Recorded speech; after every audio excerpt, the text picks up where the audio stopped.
आपका स्वागत है जी एक बार फिर से इस ऊपर के मंच पर। दिल्ली में आम आदमी पार्टी के सुप्रीमो अरविंद केजरीवाल की गिरफ्तारी के पश्चात और जो कल अदालत में उनकी जो पेशी हुई है उसको मीडिया की सुर्खियां बनी है। एक चुनाव का माहौल है और उसमें सबका ध्यान उसके ऊपर केंद्रित हुआ है। तो इस सारे प्रकरण ने बहुत आशंकाएं जो है वो उनको पैदा किया है। बहुत सारी चर्चाएं जो इन आशंकाओं से भरी पड़ी है कि क्या अब आम आदमी पार्टी का कुछ बनेगा, क्या आम आदमी पार्टी के अस्तित्व के लिए एक बहुत बड़ा खतरा जो है वो पैदा हो गया। आम आदमी पार्टी के अंदर तो इसका सीधा सीधा दोष जो है वो नरेंद्र मोदी जी की अगुवाई वाली बीजेपी पे लगाया जा रहा है।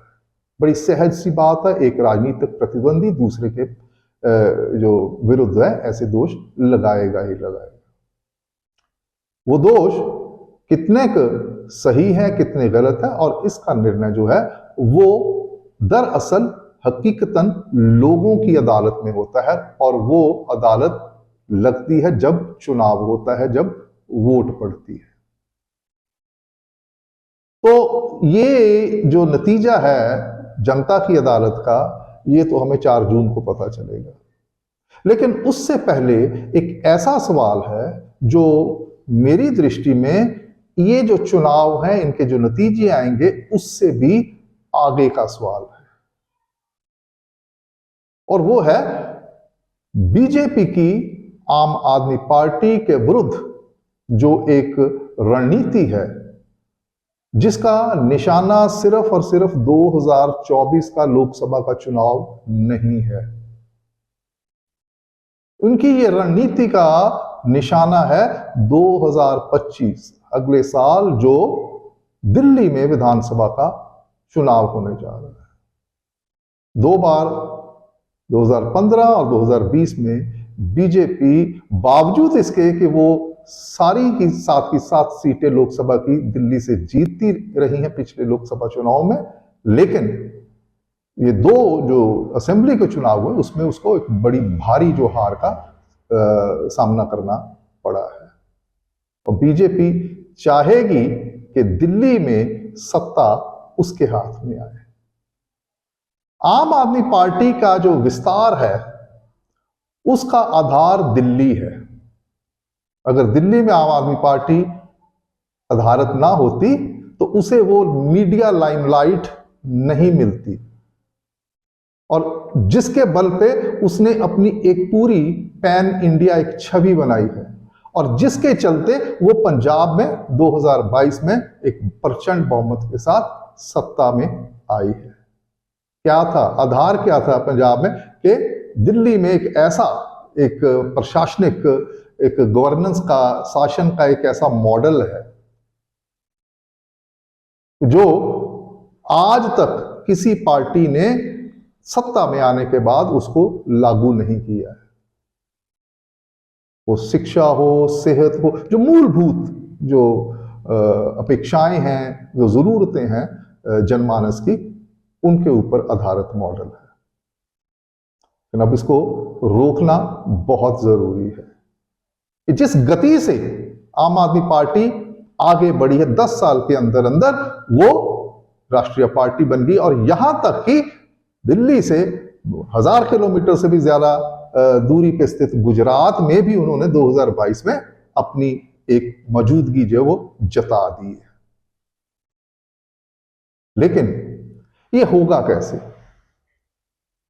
सबसे पहले कि आम आदमी पार्टी अगर खत्म होती है तो इसका नुकसान बीजेपी को पैन इंडिया ये होता है, क्योंकि इससे कांग्रेस पार्टी जो है उसको एक नया जीवन दान मिलता है, वो पुनर्जीवित होती है, जो कि बीजेपी कभी नहीं चाहेगी। वो इसलिए कि आज भी आम आदमी पार्टी चाहे जितना मर्जी उसकी चर्चाएं मीडिया में हो, लेकिन उसका जो प्रभाव है वो अगर व्यवहारिक दृष्टि से देखें तो धरातल पे सिर्फ 2 राज्य, 2 भी यूं कह लीजिए कि 1.5 राज्य, दिल्ली तो पूर्ण राज्य नहीं है, वहां तक सीमित है। आने वाले समय में वो एक खतरा बन सकती है।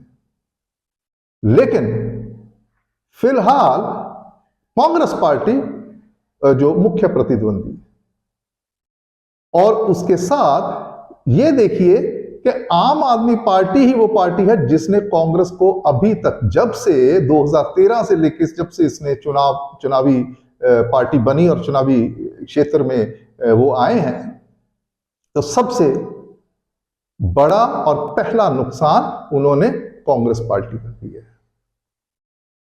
तो कांग्रेस पार्टी का जो नुकसान है वो बीजेपी के हित में है, और इसीलिए बीजेपी के लिए आम आदमी पार्टी का बने रहना बहुत जरूरी है।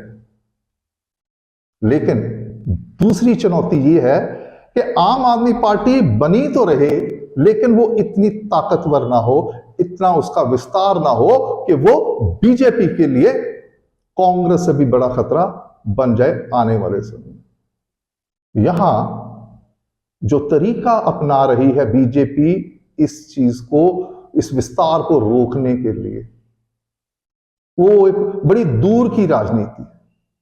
लेकिन ये पॉसिबल तब होगा अगर आम आदमी पार्टी को विधानसभा के स्तर पर सत्ता में आने से रोका जाए। और ये तो आम आदमी पार्टी के अंदर से भी कहा जा रहा है, उनके नेता भी ये, अरविंद केजरीवाल और बाकी के नेता भी ये कह रहे हैं कि ये आम आदमी जो कुछ हो रहा है, ये ईडी का ये जो बुलाना है, कथित शराब घोटाला है, आम आदमी पार्टी की तरफ से ये उसकी डिफेंस ये है, उसकी पोजीशन ये है कि ये आम आदमी पार्टी को खत्म करने की ही एक कोशिश है, एक प्रयास है।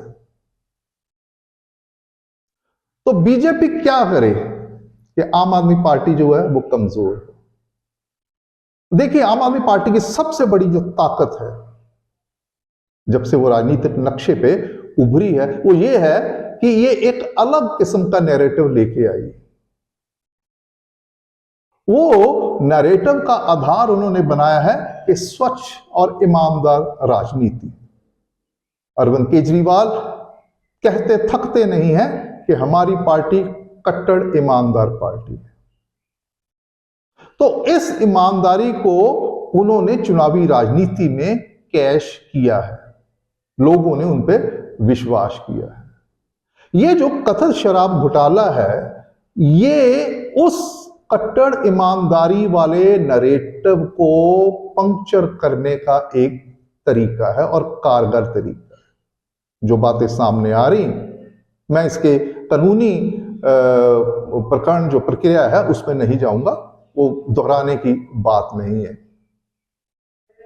बीजेपी के लिए ये बड़ा आसान है, एक अगर तार्किक दृष्टि से देखें दलील, और लोग इसे मानते, लोगों को ये बात जचती है कि भाई इसमें मोदी जी का क्या दोष है, उन पे क्यों आप ये लगा रहे हैं कि वो, अगर ईडी सरकारी एजेंसी है, अगर उनके सामने कोई इस किस्म का कोई उनके पास सबूत मिलता है, उनकी जांच के घेरे में अगर आते हैं, चाहे वो मुख्यमंत्री हो, चाहे वो मंत्री हो, कितना भी बड़ा व्यक्ति हो, तो उसके खिलाफ जो है उसको एक्शन लेने से कानूनी तौर पे, संवैधानिक तौर पे नहीं रोका जा सकता।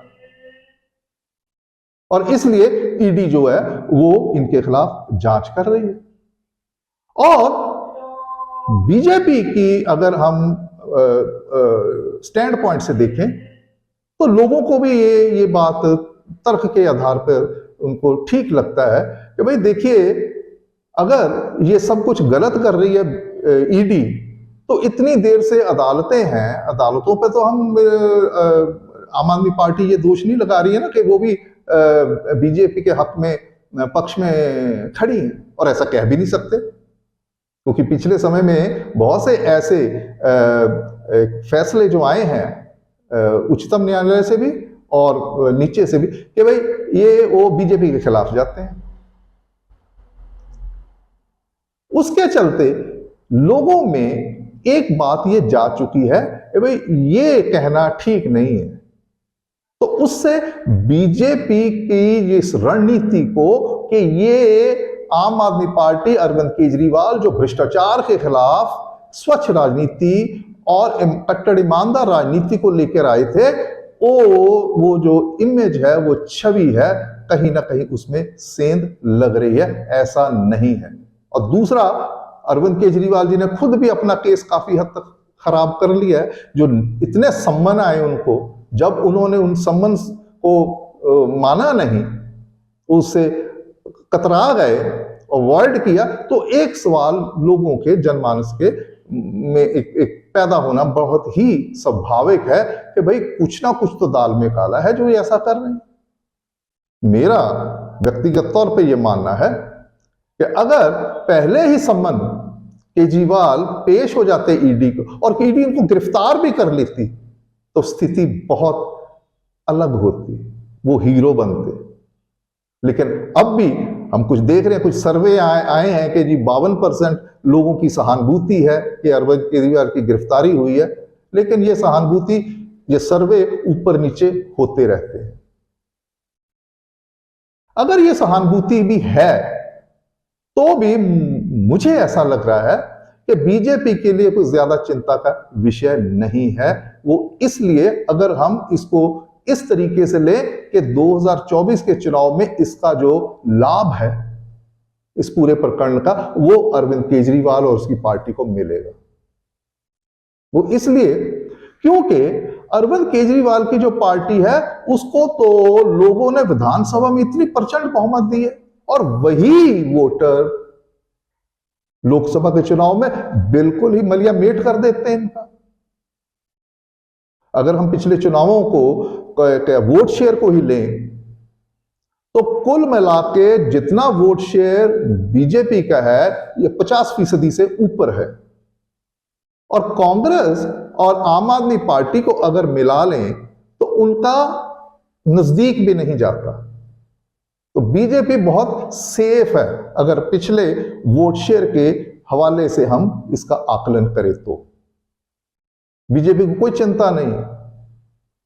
इसीलिए मैं कह रहा हूं कि बीजेपी के लिए जो मुख्य निशाना है वो 2024 का चुनाव नहीं है, दिल्ली को लेके 2025 का है। दिल्ली आम आदमी पार्टी का दिल है।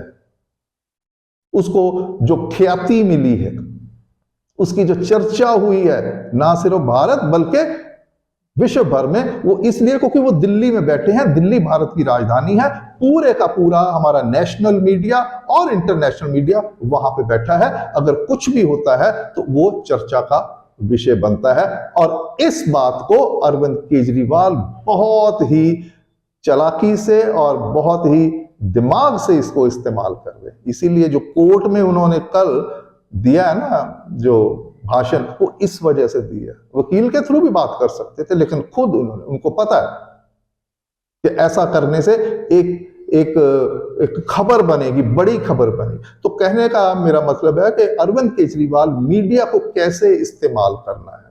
रादर अगर मैं ये कहूं कि उनको पता है कि सेंसेशनलाइज कैसे करना है, और उससे वो चर्चा में रहते हैं।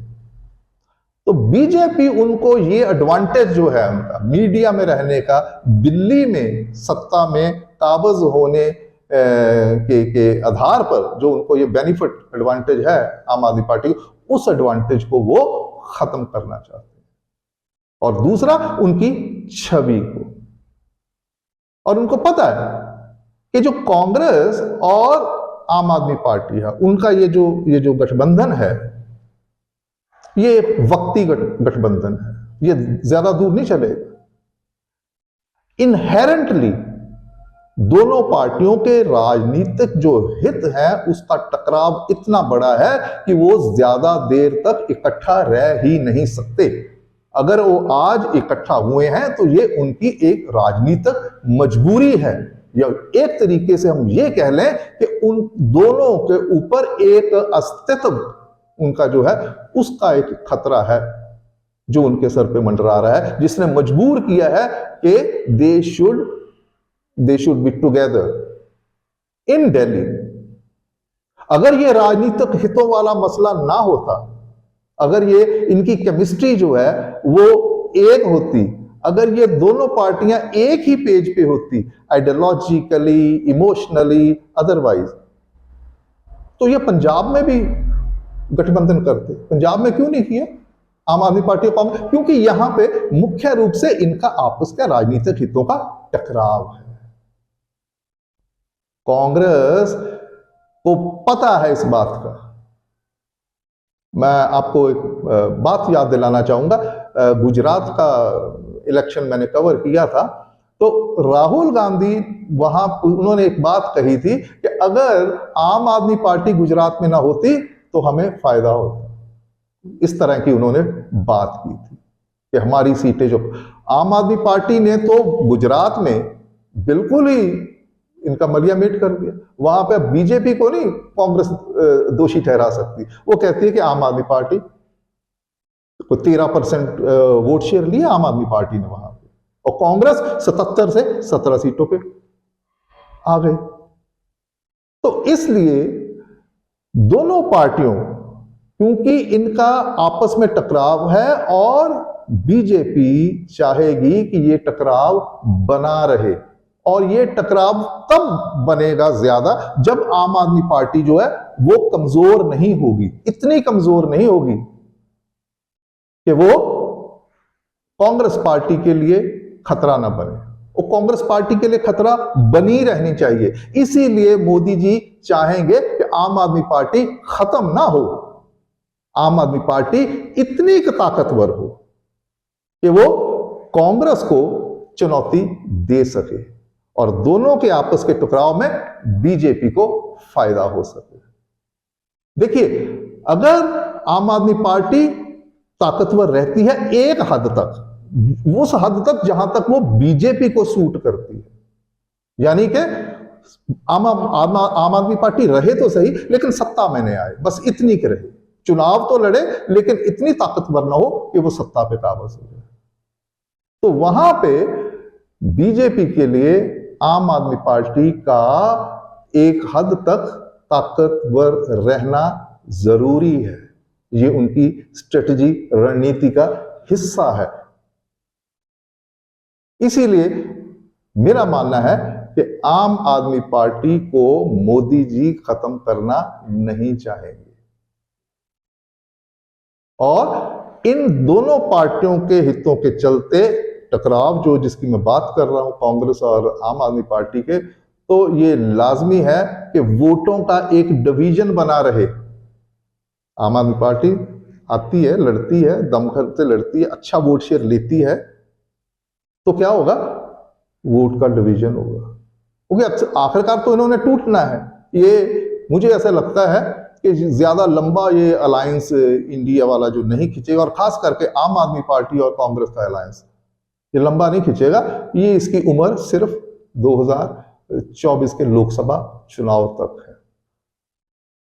तो इस दृष्टि से अगर हम इस सारे प्रकरण को देखते हैं तो ये आशंकाएं मुझे कोई खास इसमें कोई इनमें कोई ताकत जान नहीं लगती है कि आम आदमी पार्टी जो है खत्म होगी। कम से कम मुझे नहीं लगता।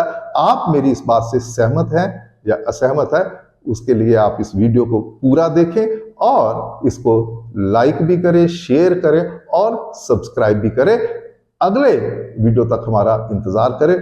बहुत बहुत धन्यवाद।